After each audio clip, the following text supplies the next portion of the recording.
everyone, my name is Marcella Dominguez and I welcome you back to my channel. If you haven't subscribed already, make sure you hit the red button down below and you give this video a thumbs up so you can help me show up in the algorithm, helping explain to you a little bit more about this trademark journey. My goal is that you always learn more than you knew before you started watching. Today I'm going to talk about whether it is dangerous or not to file a trademark application on your own.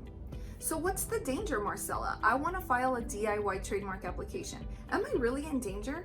Or is it all just a made-up emotion to scare me and to hinder me from understanding how to actually file a trademark application on my own? If you've watched one of my other videos, then you know that I say that if filing multiple trademark applications within your business lifetime is something that you foresee, then it may be the case that filing a trademark application is worthy of understanding and gaining knowledge of. However, if it's not going to be a repeatable process in your business, then I don't necessarily think that I would venture to learn something that I'm only going to be using once, maybe twice in the lifetime of my business. However, this is definitely a personal choice, and I'm just here to answer whether or not it is dangerous to file a trademark application on your own. So this is the perfect opportunity to highlight some experiences that a few clients have been through. I know that one client who ventured into doing this trademark application process on his own decided that, okay, I need a registered trademark, I'm just gonna go ahead and file this application. Well, they ended up selecting a class of goods and services that they actually don't really sell. Because of the lack of knowledge in how to file the trademark application, they felt that it wasn't going to be a big issue. Otherwise, the correct identification of goods and services would have been selected from the get-go. Now, if this is your mentality going into it, then I would say that might cost you more money in the long run, because this isn't something that can be corrected. With the experience of a trademark attorney, you will find out things like that's not something that can be changed once you have already selected it and submitted the application. So when he said, well, let's just go ahead and change it, well, that's not an option. You have to start from scratch. And that's really your only option. So are you in danger of doing something like that, of making a mistake that you think might be innocuous?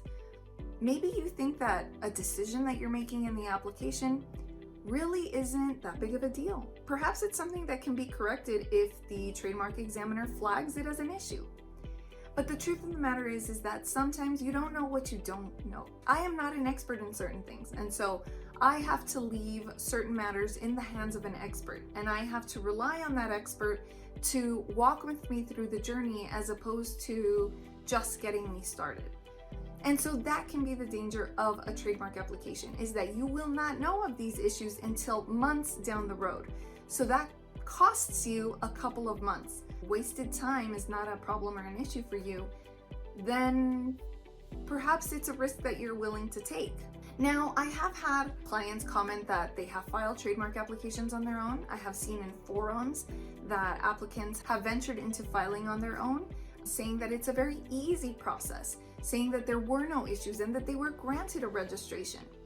And to those people, I say, that's amazing, congratulations. If I can change the tire on my car the first time around without having any issues, getting home or getting to work or going to the grocery store, then yay, bravo me. But if I am not an expert in doing this sort of thing, I may give 100% effort, but that doesn't mean that I've perfected the process of putting the tire and securing it properly to the car. So 100% effort does not equate to 100% accuracy. And I think that is the misconception when entering something like the trademark application process. And I'll repeat it again.